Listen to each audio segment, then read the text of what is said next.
Hey everyone, Eric Roos here with ERA Four Feathers Realty in Sierra Vista. Today I'd like to talk about buyer hesitancy in this new market and whether it's still a good time to purchase a home. So let's get into it. Okay, so now what we're looking at is the median sales prices of homes from 1963 to 2022. Now, we all need a place to live, so everyone's going to purchase at least one house in their lifetime, whether it's theirs or their landlord's is going to be up to them. Now, almost any point in time on this chart, people were able to say that home prices are the most expensive they've ever been. That was true at the end of last year, 2017, 2015, 2006, 1990. So, where do you expect home prices to be 10 years from now? Now, yes, the market is cyclical, it moves up and down in the short term, but the long-term trend is that prices are going to continue to rise. And the reason for that is we live in a structurally inflationary economy, meaning that we're always going to have some level of inflation. Now, the experts say the ideal level for maximum price stability and slow steady growth is 2%. And we all know that we're way beyond that at this point. But our interest rates are a direct response to that inflation. The Federal Reserve has raised the interest rates because they want to reduce demand and spending to slow things down. The last thing I really want to say about this, when me and my wife moved back to Sierra Vista in 2017, we purchased this home and we got it for roughly around 15 to 20,000 under the appraised value, which was good for us. Now, having lived in this house for 6 years, if we were to list our house and sell it today, we could probably get about 150 to 160,000 over what we paid for it. So if you subtract what we've spent on mortgage payments for the last 6 years, we've actually gotten paid to live in this house.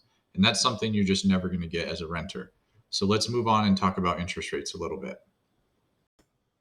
Okay, so now we're looking at the average 30-year fixed mortgage rates in the US, and I could not find a more up-to-date chart that showed a timeline this far back, but I can still illustrate my point. So the last few years, we have seen rates drop lower. People were financing homes in the 2 and 3% range, but really the interest rates right now are not that bad.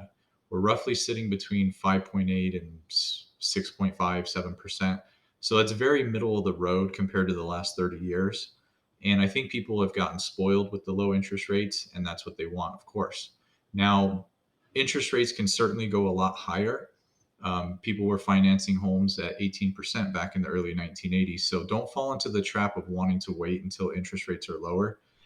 Yes, the home prices will come down with the higher interest rates, but that's because they're going to be harder to purchase and there's going to be fewer qualified buyers. That's why the home prices are low.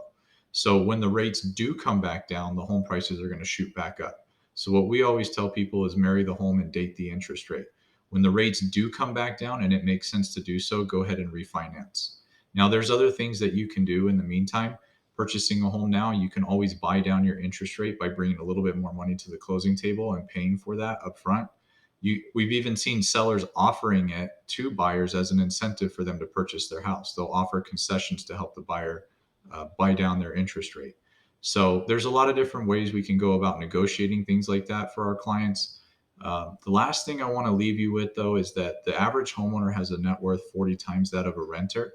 And you have to look at homeownership as a security piece because it's the only way you can control where you live, how long you live there, and what price you're going to pay. So hopefully you got something from this video, maybe a new perspective on how to look at homeownership. If you have any questions for us, I'm going to put a link to our website below. All our contact information will be in there. And you can reach out to us, call, text, or email. We're more than happy to answer any questions you have.